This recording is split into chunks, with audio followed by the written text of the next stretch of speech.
तो चंद्र विजय के बाद ये अपनी पहली वीडियो है। तुमने अब तक में काफ़ी सारा रिसर्च करा होगा, फ्यूल कौन सी यूज़ करी, स्पीड कितनी थी, वहाँ तक पहुँचे कैसे, क्या प्रिकॉशंस लिए और पिछली बार से क्या कुछ सीखा। आज की अपनी इस वीडियो के अंदर इन 4 बातों का हमने ध्यान रखना है। प्रोपल्शन यूनिट कितनी देर बाद बाहर आई और 11.2 से आई, और चंद्रयान के अंदर ब्रेक काम कैसे करते हैं, है ना। और किस पीएसयू यूनिट ने या प्राइवेट सेक्टर ने या किसी प्राइवेट बॉडी ने इसरो को इतना ज़्यादा असिस्ट करा, बहुत असिस्ट करा, थोड़ा असिस्ट करा, जो भी करा एक बार ही देखते हैं। इतना बड़ा सिस्टम सिर्फ कुछ समय बाद इतना छोटा रह जाते, और वो कुछ समय कितने होते, 42 डेज की जर्नी है, 42 डेज की जर्नी है। और ये कब बाहर आते हैं, सिर्फ 16 मिनट बाद। तो ये बेसिकली यहाँ पे 3 ऐसे पार्ट्स होते हैं जिनके अंदर काफ़ी वजन होता, और ये सिर्फ और सिर्फ 16 मिनट के बाद में गायब हो जाते हैं। बड़ी अजीब सी बात है। 45 डेज में से अगर तुमने 16 मिनट हटा भी दिए तो क्या फ़र्क पड़ता है, मगर ऐसे करते क्यों है। तो mv कांस्टेंट एक कॉन्सेप्ट है फिजिक्स के अंदर। जितनी मास कम होगी वेलोसिटी उतनी ज़्यादा होगी। 16 मिनट में जब ये चीज़ें बाहर हो जाती तो वेलोसिटी कितनी होती, ये समझ लो रफली 0 किलोमीटर पर आवर से स्टार्ट होकर करीब करीब 16,000 किलोमीटर तक चली जाती है। इतनी बड़ी सी मास है ना, और सिर्फ 16 मिनट बाद ये अकेले रह जाते हैं। अकेले आए थे, अकेले जाना है। ये सब हमारे रिश्तों की तरह है। स्टार्ट में सब साथ रहते हैं, थोड़ी देर की जर्नी में सबके सब गायब हो जाते हैं। इस वाली वीडियो के सबसे आखिर में ये सवाल एड्रेस करने वाले हैं, तो वीडियो आखिर तक देखना है। ये सवाल तुम्हारी लाइफ से रिलेटेड है। तुमने क्या सीखा या तुम्हारे लिए इस पूरे प्रोसेस के अंदर क्या है। एक रफ से बात करी तो क्या कह सकते हैं कि 16,000 किलोमीटर के अप्रॉक्स से 45,000 किलोमीटर कैसे गए, उसका आंसर इस वाली इमेज के अंदर है। तुम यहाँ पे देखोगे ये दोनों एक दूसरे के अपोजिट हैं, ये दोनों एक दूसरे के अपोजिट हैं। कैसे? इस वाली केस में तुम यहाँ पे एक चीज़ नोटिस करना कि एक पॉइंट पे ये अर्थ के सबसे करीब है और एक पॉइंट पे ये अर्थ के सबसे दूर है। जब ये अर्थ के सबसे करीब आता तो यहाँ पे एक बूस्टर कुछ सेकंड के लिए, 2 सेकंड के लिए ऑन कर देते हैं। जैसे ही बूस्टर को ऑन करा, ये हायर सेल के अंदर एंटर कर, फिर ये घूमकर आई, फिर बूस्टर को ऑन करा, फिर ये हायर ऑर्बिट में चलेगी, फिर आई, फिर हायर ऑर्बिट में, फिर हायर ऑर्बिट में, और आखिरी बार यहाँ तक आते आते इसकी स्पीड हो जाती है 11.2। तो ये जो अर्थ की जो ऑर्बिट है, इस ऑर्बिट को हम यूज करते हैं उसकी स्पीड को बढ़ाने के लिए, 40,000 किलोमीटर पर आवर लेकर जाने के लिए। क्या करा, हर बार जब ये धरती के सबसे करीब होती तो उसके बूस्टर ऑन करते 2 सेकंड के लिए, एक थ्रस्ट जनरेट होती और वो अपने लार्जर सेल के अंदर चला जाता, फिर लार्जर सेल, फिर लार्जर सेल, ऐसे घूमता रहता। अब ये यहाँ से बाहर निकला। जब ये यहाँ से बाहर निकला तो भाई पूरे प्लेनेट के अंदर सिर्फ अर्थ और मून तो नहीं है, और यहाँ पे कोई ट्रैफिक पुलिस भी नहीं है कि उसने चंद्रयान को कहा आप इस वाली साइड पे जाए। तो हमें 2 चीज़ों का ध्यान रखना है। पहली बात, इसके जो एंगल हैं वो बिल्कुल प्रिसाइज्ड होने चाहिए, मिलिट्री प्रिसीजन के साथ। नहीं पता चला कि चांद की जगह कहीं और चला गया। और जब वो इस वाली साइड से गुजर रहा हो तो उसकी स्पीड इतनी ज़्यादा नहीं होनी चाहिए कि उस जो मून की ग्रेविटी है वो उसे अपने सर्कल में ना ले पाए। जो मून की ग्रेविटी है वो अपने सर्कल में ना ले पाए, ऐसा ना हो। तो ऐसा ना हो कि ऐसे सूम करा और वो फिर पीछे कोई और जगह थी उधर चली गई। तो दोनों चीज़ों का ध्यान रखना है। ऐसा ना हो कि वो इस वाली साइड पे ऐसे करा और इस वाली साइड पे चले गए। दोनों चीज़ों का ध्यान रखना है, एंगल और वेलोसिटी। तो एंगल हमने बना ली। अब क्या है, यहाँ से वेलोसिटी एक्सेलरेट करी करते गई, और फिर एक पॉइंट आता है जब अर्थ के स्टेशन को ये मालूम होता कि यहाँ पे अब वो चांद के बहुत करीब है, तब एक काम करना स्टार्ट करते हैं, इसकी वेलोसिटी डिक्रीज करना स्टार्ट करते हैं। जब हम स्टैटिक फ्रिक्शन के अंदर जा रहे या रोलिंग फ्रिक्शन के अंदर जा रहे तो ब्रेक हम व्हील के अंदर लगाते हैं, चाहे वो कैसे भी ब्रेक हो। इसमें एक तरीका और भी है, न्यूटन्स के थर्ड लॉ। ये यहाँ तक पहुँचा कैसे, ये यहाँ तक न्यूटन्स के उसी थर्ड लॉ पे पहुँचा कि जितनी थ्रस्ट जनरेट होगी ये उतना ऊपर जाएगा। अब क्या कर सकते हैं, ये इस वाली पार्ट में क्या करते, अगर हमें इस वाली साइड पे अपनी स्पीड कम करनी है तो इसी वाली साइड पे थ्रस्ट जनरेट करते हैं, जिस साइड जा रहे उसी साइड थ्रस्ट जनरेट करे, उसी साइड वो आग बाहर आती है, और अगर आग बाहर आई तो बाहर जाते हुए आग ने इसको पीछे की तरफ ड्रैग करना है और ये इसकी वेलोसिटी डिक्रीज कर जाती है। ये इनकी ब्रेकिंग मैकेनिज्म है। अगर हम इसे ब्रेक कह सकते हैं टेक्निकली तो ये इनकी रिटार्डेशन मैकेनिज्म है, इसे ब्रेक टेक्निकली कह ही नहीं सकते। अब क्या हुआ, ये पहले बाहर थी ऐसे घूम रही, अब कॉन्टिन्यूसली जैसे ही वो इसके पास आई उसने स्पीड और कम करी, एक बारी और बूस्टर ऑन करा, अब वो छोटी रेडियस, फिर छोटी रेडियस, फिर छोटी रेडियस, फिर छोटी रेडियस, और फाइनली मून से 100 किलोमीटर दूर, मून की सरफेस से 100 किलोमीटर दूर। तो अब जाके उसकी पूरी प्रोसेस स्टार्ट होगी। धरती से स्टार्ट होती है 0 किलोमीटर की स्पीड से, और 16,000 किलोमीटर, और फिर 16,000 किलोमीटर से 40,000 किलोमीटर का सफ़र तय करा उसी बूस्टर मैकेनिज्म से। यहाँ के बाद ये करीब 3.8 लाख किलोमीटर, करीब समझ लो 4 लाख किलोमीटर तय कर रहे हैं। इस 4 लाख किलोमीटर के रास्ते में ज़्यादातर स्पीड इसकी 40,000 से 60,000 किलोमीटर पर आवर की रही है, 40,000 से 60,000 किलोमीटर पर आवर की। अब ये यहाँ भी पहुँच गया, अब इसे लैंड करना है।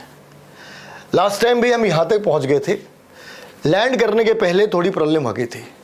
तो चांद की सरफेस पे अपने पास 3 चीज़ें, प्रोपल्सन यूनिट जो बाहर की तरफ घूम रहा, ये अपना लैंडर, और ये है अपना रोवर, नीचे की साइड पे अपना रोवर, ये आ गया रोवर अपना। ये 3 पार्ट हो गए। ये तीनों पार्ट बेसिकली सिग्नल्स धरती पे भेज रहे हैं, लेकिन कैसे भेज रहे हैं उनके बीच में कोऑर्डिनेशन है। ये अपना सिग्नल इसे भेज रहा, रोवर ने अपना सिग्नल लैंडर को भेजा,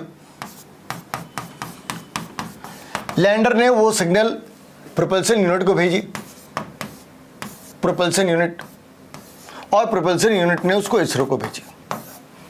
यहां पे इस बात का ध्यान रखना है कि ये दोनों उसे नहीं भेज सकते, ये दोनों इसे नहीं भेज सकते, सिर्फ ये इसके साथ भेज रहे हो। अच्छा, तो अब ये समझ आया कि प्रोपल्सन यूनिट का काम इसरो को मैसेज करना है। कौन से मैसेज? जो इन लोगों ने भेजे, बस इतना ही काम है, आंसर है नहीं। इसका एक काम और भी है, बल्कि कह सकते हैं कि इन तीनों के काम को 2 पार्ट में डिवाइड कर सकते हैं। जो लैंडर और प्रोपल्सन यूनिट है, ये मोबाइल फेज है, मोबाइल फेज बोले तो गैस की कंपोजिशन चेक कर रहा, जो चारों तरफ फैली चीजें हैं उसकी कंपोजिशन चेक कर रहा, और जो रोवर है वो स्टेशनरी चीजों की कंपोजिशन चेक कर रहा, जैसे सैंड या फिर रॉक्स, उनके बारे में। और वो इंपॉर्टेंट सी चीज इन 2 टर्म्स के अंदर है, बल्कि वो तो लिक्विड हाइड्रोजन और लिक्विड ऑक्सीजन लिख रखा है, जनरल सा टर्म है, L फॉर लिक्विड। तो इसके अंदर सॉलिड, लिक्विड और गैस तीनों फ्यूल थे। पहले स्टेज के अंदर सॉलिड फ्यूल, दूसरे स्टेज के अंदर लिक्विड और तीसरे के अंदर गैस।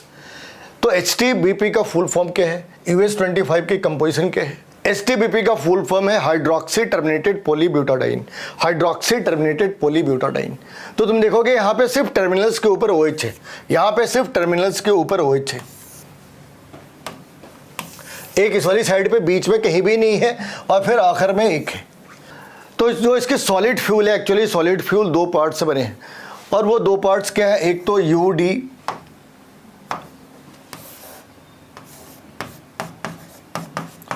और हाइड्रोजन, हाइड्रेटेड हाइड्रोजन।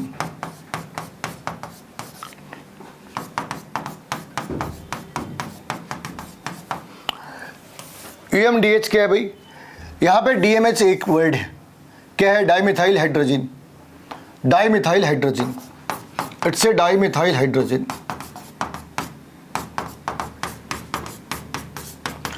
अगर ये डाइमिथाइल हाइड्रोजन है तो फिर U क्या है? ये अनसिमेट्रिकल डाइमिथाइल हाइड्रोजन है, अनसिमेट्रिकल डाइमिथाइल हाइड्रोजन। तो इसके ऊपर एक वीडियो बनानी है कि इसमें ऐसी क्या खासियत है कि ये रॉकेट के लिए यूज करते हैं, रॉकेट के अलावा ही बाकी जगहों पे इसे यूज करते हैं। और फाइनली क्या होना है ये देखो, 969 सेकेंड का मतलब है 16 मिनट के आसपास में, approximately slightly higher than 16 minute. तो 16 मिनट तक तो इसकी स्पीड आ गई, 10.269 किलोमीटर पर सेकेंड, 10.269 किलोमीटर पर सेकेंड। हमें वेलोसिटी कितनी चाहिए? 11.2 किलोमीटर पर सेकेंड। तो 11.2, ये 10.2 है। अब हमें 11.2 किलोमीटर पर सेकंड तक की स्पीड चाहिए। तो यहाँ स्टार्ट में 0.452 किलोमीटर पर, आधे किलोमीटर पर सेकंड की स्पीड है। आधे किलोमीटर पर सेकंड की स्पीड है, यानी कि 30 किलोमीटर पर आवर की स्पीड है। तो इन्होंने सबसे पहले जो डेंसिटी है, जो डेंसिटी के चेंजेस है, उसे मेजर करने के लिए ये लगा रखा था। उसके सरफेस पे कितनी ज़्यादा वोल्केनिक एक्टिविटी है ये चेक करने के लिए इसे लगा रखा था। और वहाँ पे अल्फा पार्टिकल और एक्सरे स्पेक्ट्रोमीटर लगा रखे थे, ताकि वो आसपास की चीज़ों में, खास करके उसके आसपास कौन से मिनरल्स हो सकते हैं, और उन मिनरल्स के अंदर भी सोडियम, पोटेशियम, मैग्नीशियम, लिथियम जैसे सॉल्ट है या नहीं, ये चेक करने के लिए लेजर बेस्ड टेक्निक यूज करी थी। और अब आता है वो सबसे इंपॉर्टेंट सा पार्ट जो तुमने चंद्रयान में देखा होगा कि जैसे ही हम चांद पे पहुँचने वाले थे, वो नीचे आता, थोड़े सेकंड के लिए ऊपर जाता, थोड़े सेकंड मतलब एक आधी सेकंड के लिए, फिर रुकता है, फिर कितने सेकंड के लिए, एक आधे सेकंड के लिए रुकता है, फिर वापस नीचे आता है। वो टाइम था जब वो डाटा इसरो को नहीं भेज रहा था, वो खुद से डिसाइड करने वाला था। तो ये स्लाइड इसलिए लगा रखी है, तुम्हें आइडिया लगे कि एआई भी कितने तरीके का होता है, और हमने जो एआई यूज करी वो कौन से तरीके की थी, या वो कौन से स्टेज की एआई है। तो बेसिकली वो 7th स्टेज की एआई है, जिसे सेल्फ अवेयर एआई कहते हैं। जिसे सेल्फ अवेयर एआई कहते हैं। ये खुद से डिसीजन ले सकता है, ये खुद से डिसीजन ले सकता।